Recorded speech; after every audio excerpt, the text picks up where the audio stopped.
নিশ্চয়ই দেখতে চাইছো এই মেকআপ লুকটা কিভাবে করলাম। ইয়েস, এই লুকটার ভিডিও আমি তোমাদের সাথে আজকে শেয়ার করছি, কি করে টোটাল মেকআপটা করলাম। চলো, তোমাদের সাথে রইল একটা মেকআপ টিউটোরিয়াল। এটা আমার বার্থডে মেকআপ লুক ছিল, কিন্তু এর মধ্যে অনেক অ্যাডভান্স মেকআপ টেকনিক ছিল, আর তার ডিটেলস আজকে তোমাদের সাথে শেয়ার করব। দেখতে পাবে এবং জানতে পারবে অনেক নতুন নতুন knowledge. Welcome to professional makeup hub, this are Rimpa Basak, makeup advisor আর প্রফেশনাল মেকআপ হাব। সেদিন কিন্তু প্রথমে আমি আই মেকআপ বা ফেস মেকআপ দিয়ে স্টার্ট করিনি।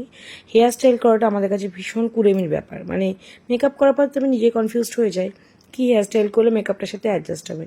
তো সেদিন অনেক তাড়াহুড়ো ছিল, আমি ফার্স্টেই হেয়ার স্টাইলটা করে নিয়েছিলাম। কিছুই না, সামনে একটু পনি করে আমি একটু হালকা কার্লস করেছিলাম, কোনো স্প্রে অ্যাপ্লাই করিনি, কারণ হেয়ারে আমি অত স্প্রে অ্যাপ্লাই করি না, জাস্ট নর্মাল কার্লস করি মেকওভারের জন্য, তাতে যেটা সেটুকুন থাকে।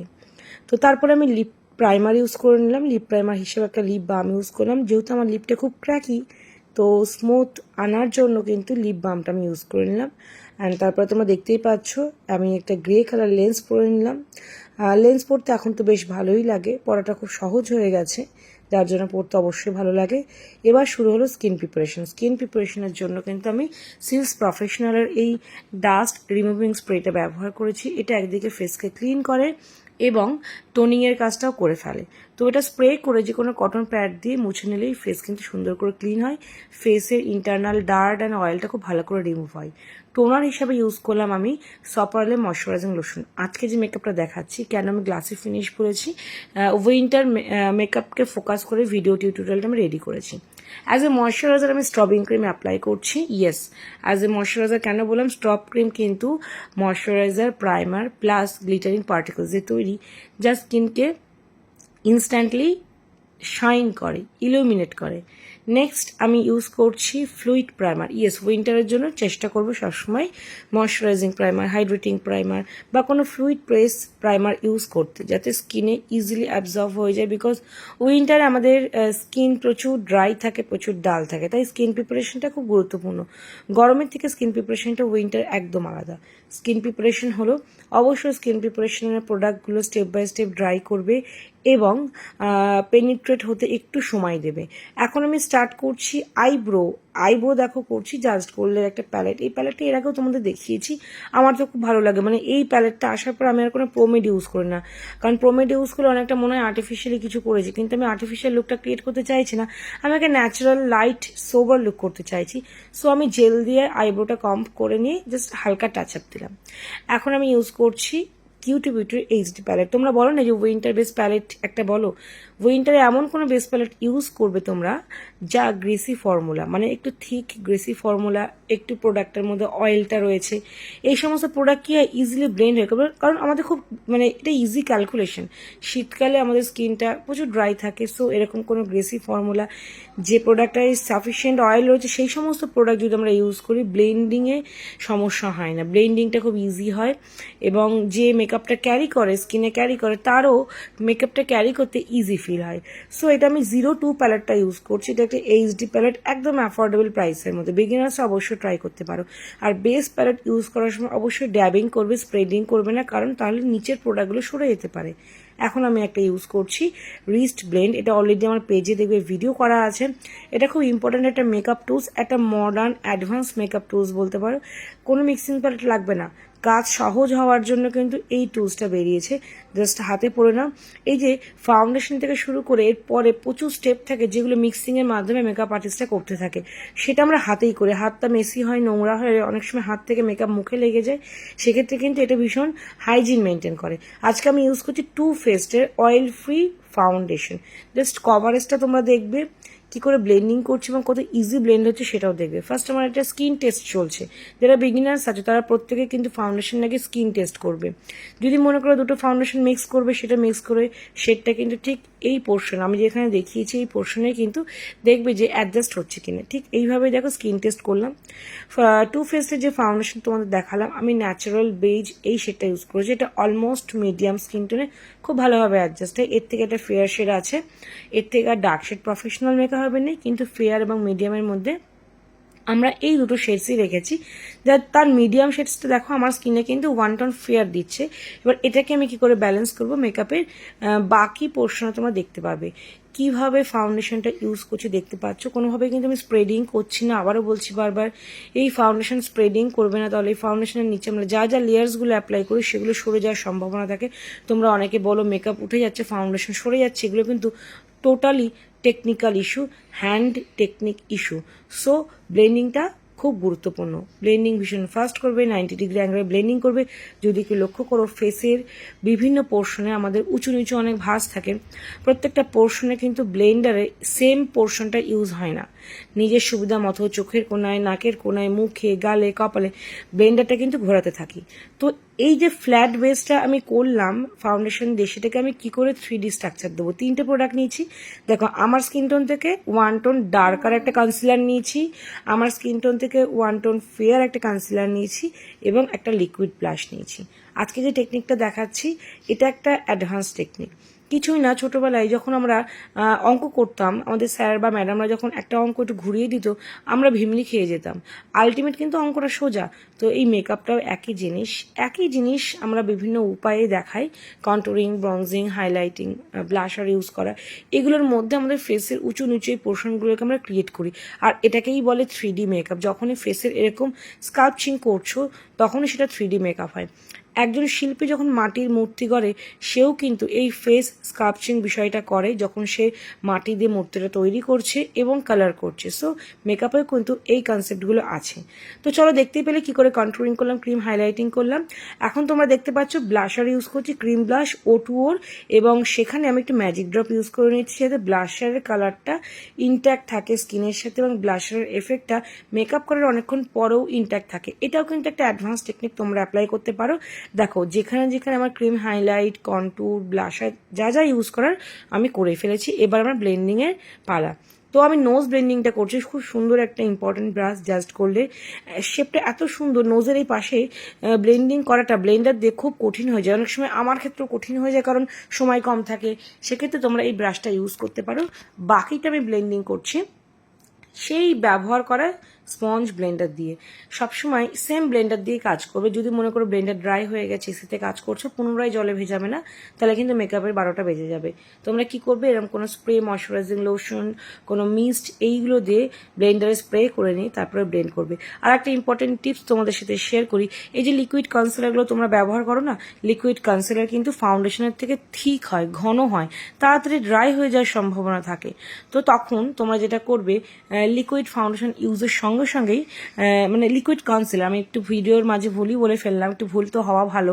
লিকুইড কনসিলার ব্লেন্ড করার টা খুব তাড়াতাড়ি করবে, মানে রেখে দেবে না। রেখে দিলে কি পরে ব্লেন্ড করতে প্রবলেম হয়, যেটা আমার সেদিনকে প্রবলেম হয়েছিল।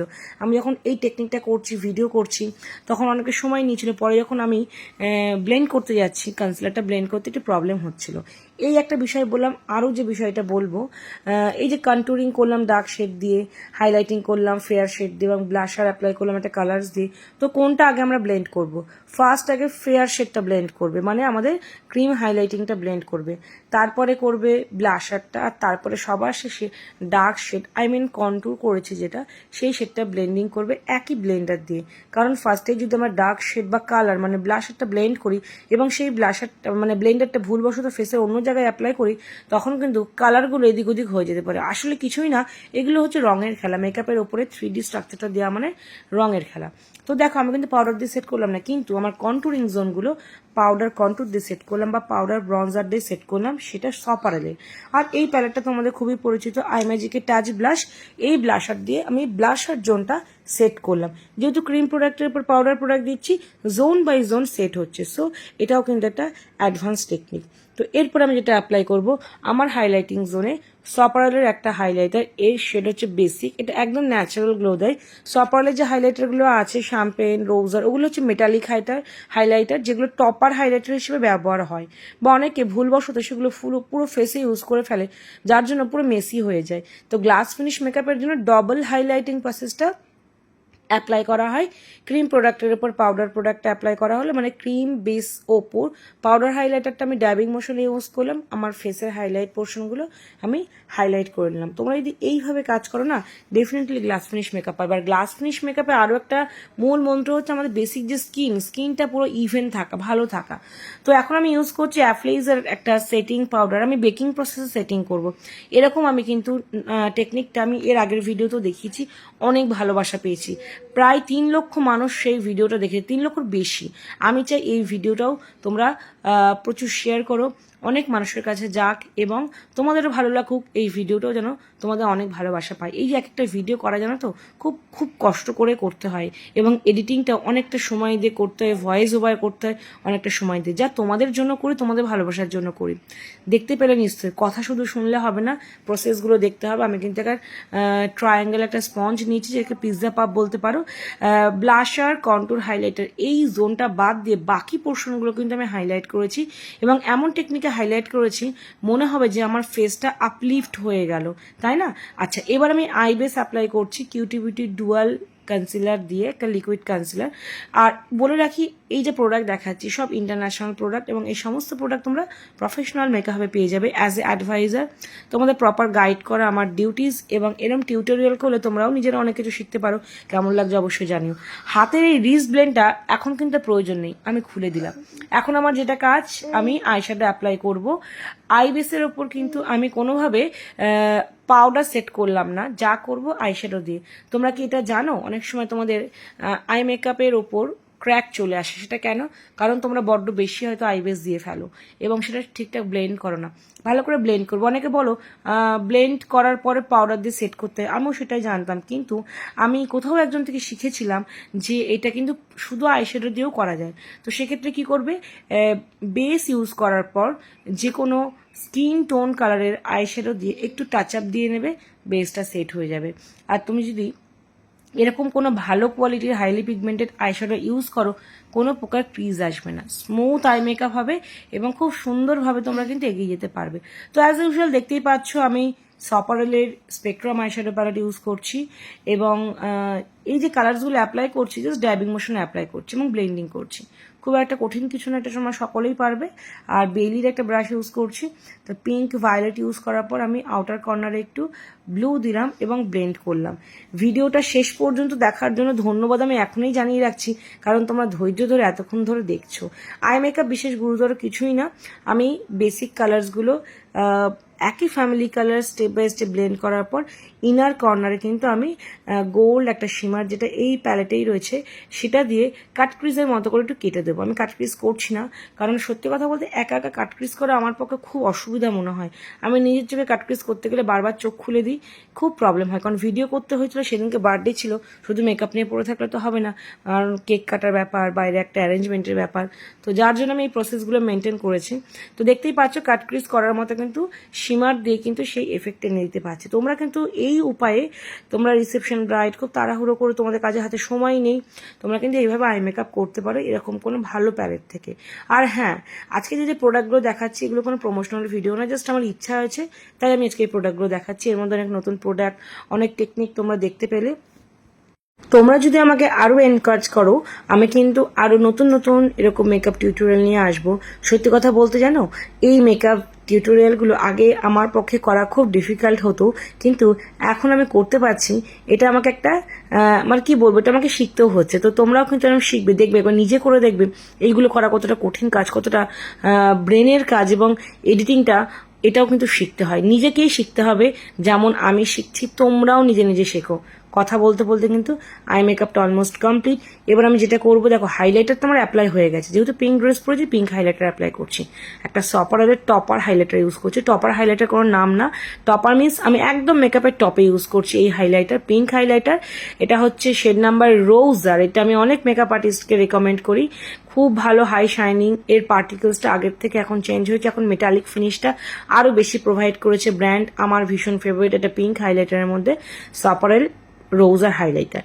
তো এখন যেটা করছি এটা হচ্ছে, এটাকে বলে ফিনিশিং, মানে পলিশিং টেকনিক মেকআপে। যে কোনো কম্প্যাক্ট যদি ভালো কম্প্যাক্ট তোমরা দিতে পারো খুব ভালো হয়। পুরো মেকআপটাকে একদম পার্মানেন্টলি ফিনিশিং দেওয়া, মানে একদম সবার শেষে ফেস, নেক এগুলোকে ডাস্ট আউট করা। এই প্রসেসটা করলে কি কি হয়, তোমার ফেসের যে লাইন্সগুলো, যে কালার্সগুলো অ্যাপ্লাই করেছি, যে লাইন্সগুলো ভালো করে ব্লেন্ড হয়ে যায়, একটা ফ্ললেস ফিনিশ চলে আসে এবং মেকআপটা আরও কভারেজ প্রোভাইড করা যায় এবং মেকআপটা আরও লং লাস্ট করে এই প্রসেসে। আমার ফেভারিট লাইনার্স, রিকোডের লাইনার আমি অ্যাপ্লাই করলাম। দেখো এরকম একটা কন্টেনারে আমি আমার লাইনার্স, কাজল এইভাবে আমি দাঁড় করিয়ে রাখি যাতে আমি আমার কাজের সময় খুঁজে পাই। আর এখন আমি ইউজ করছি জাস্ট গোল্ডের কাজল, এটা আমি ইউজ করছি আমার চোখের আপার ওয়াটার লাইনে, তাহলে কি হয় চোখটা প্রমিনেন্ট হয়। আর লিপ লাইনারটা ইউজ করে আমি কিছুক্ষণ ওয়েট করছি, কেন এরও একটা নির্দিষ্ট কারণ আছে, যেহেতু এটা লাইন্সটাকে ম্যাট করে, সো এর মাঝে আমি একটা লিপ প্যালেট থেকে লিপ কালার ইউজ করবো। তোমার লিপ লাইনার ইউজ করার সঙ্গে সঙ্গে কিন্তু কোনো লিপ প্যালেট থেকে ইউজ করবে না, স্মাচ করে যাওয়ার সম্ভাবনা থাকে। লিপ লাইনার ইউজ করে একটু ওয়েট করবে, জিনিসটা সেট হবে। রিকোডের মাস্কারা ইউজ করছি, আমার একটা ফেভারিট মাস্কারা। বলতে ভুলে গেছি, লোয়ার ওয়াটার লাইনে কিন্তু আমি জাস্ট গোল্ডেরই একটা কাজল ইউজ করলাম, indigo blue colour kajal, just for an effect, আর কিচ্ছু না। এবার আমি অ্যাপ্লাই করে দেখাবো তোমাদের সপারেলের rich cream colour lipstick palette. এটা একটা খুব ভালো প্যালেট, নতুন লিপ প্যালেট লঞ্চ করেছে। সপারেলের আগের যে লিপ প্যালেট ছিল সেটা বেশ কস্টলি ছিল, তো সেই কথা চিন্তা করে নতুন একটা রিচ কালার লিপ প্যালেট সপারেল ব্র্যান্ড লঞ্চ করেছে। তোমরা কিন্তু এটা ট্রাই করতে পারো। তবে যদি সপারেলের আগের লিপ প্যালেট তোমাদের কাছে থাকে তো নতুন করে নেওয়ার দরকার নেই, কিন্তু এটা আমার ভীষণ ফেভারিট। কালার্সগুলো সিলেক্টিভ কালার্স করেছে, কোনো প্রাইমারি কালার্স এখানে দেওয়া হয়নি। এখানে যা কালার্স দেওয়া হয়েছে সেকেন্ডারি অ্যান্ড টার্সিয়ারি কালার্স। এটা কালার থিওরির ধারণা থেকে আমি বললাম, এবং এখান থেকে কিন্তু আমি গ্রেডিয়েন্ট লিপস স্টাইল মেনটেন করছি। গ্রেডিয়েন্ট লিপ স্টাইল মেনটেন করা মানে দেখো আমি একটা ডার্ক কালার দিয়ে একটা গ্রেডিয়েন্ট লিপ লুক দিচ্ছি। সো এটাও একটা ইম্পর্টেন্ট টেকনিক, যেটা তোমরা ভিডিওয় দেখছো। এর একটা আমার নলেজ আমার ফোনে আছে, আমি তোমাদের সাথে শেয়ার করব। এটা একটা কোরিয়ান টেকনিক বলতে পারো। সবার শেষে মেকআপটা সেট করা তো ভীষণ গুরুত্বপূর্ণ, যেটা সেট করার জন্য আমি অ্যাপ্লাই করছি ম্যাকের এই স্প্রেটা কিন্তু ডিউই ফিনিশ লুকের জন্য খুব ভালো। অলমোস্ট এই স্প্রেটা সারা বছর ব্যবহার করা যায়, কিন্তু পার্টিকুলার ডিউই ফিনিশ লুকের জন্য খুব ভালো। এখানে মেকআপটা আমি শেষ করলাম। কেমন লাগলো বলো ভিডিওটা? ছবিটা দেখেই বুঝতে পারছো যে টেকনিক আমি অ্যাপ্লাই করলাম, একদম কিন্তু গ্লাস ফিনিশ মেকআপ পাবে। গ্লাস ফিনিশ মেকআপের আরও একটা টিপস তোমাদের সাথে শেয়ার করি। স্কিনটা কিন্তু ইভেন হতে হবে। স্কিন ইভেন না হলে, কালো ফর্সা ম্যাটার করে না গ্লাস ফিনিশ মেকআপের জন্য। স্কিনটা ইভেন, স্মুথ, যথেষ্ট কেয়ার্ড স্কিনেই কিন্তু গ্লাস ফিনিশ মেকআপ হয়। সুতরাং যার তার স্কিনে গ্লাস ফিনিশ মেকআপ করবে এই স্বপ্ন দেখা কিন্তু ভুল। প্রপার ওয়েল মেইনটেড স্কিনেই কিন্তু গ্লাস ফিনিশ মেকআপটা হয়। প্রোডাক্টটা স্ট্যান্ডার্ড প্রোডাক্ট ইউজ করবে, এই সমস্ত টেকনিকগুলো ফলো করবে। আজকে তোমাদের সাথে একটা নতুন টেকনিক আমি ইউজ করে দেখালাম, 3D টেকনিক, মানে ফেসকে 3D স্কাল্পচিং করার টেকনিক। কেমন লাগলো ভিডিওটা অবশ্যই জানো, প্রচুর শেয়ার করো যাতে অনেক মানুষ দেখতে পারে। এরকম টিউটোরিয়াল কিন্তু তোমরাও করো, তোমরাও কিন্তু এরকম মেকআপ ট্রাই করো। মেকআপ মানে শুধু product step by step apply করে দিলাম তা না, হাতের প্রচুর টেকনিক্স থাকে, সূক্ষ্ম শুকনো টেকনিক্স, এবং এই সূক্ষ্ম টেকনিক্সের ইন্ডিভিজুয়াল নেমস আছে, সেটা আমি তোমাদের সাথে অন্য একদিন ভিডিওতে শেয়ার করব। আশা করি খুব ভালো লাগবে। কেমন লাগছে আমার এই অ্যাডভান্স মেকআপ টেকনিকের ভিডিও? আমি যেটুকু জানি চেষ্টা করি তোমাদের সাথে সহজ সাধারণভাবে উপস্থাপন করার, যাতে তোমরা খুব ভালো করে বুঝতে পারো। ভিডিওটা কিন্তু তোমাদের ভালোবাসা পাওয়ার অপেক্ষায় রইল।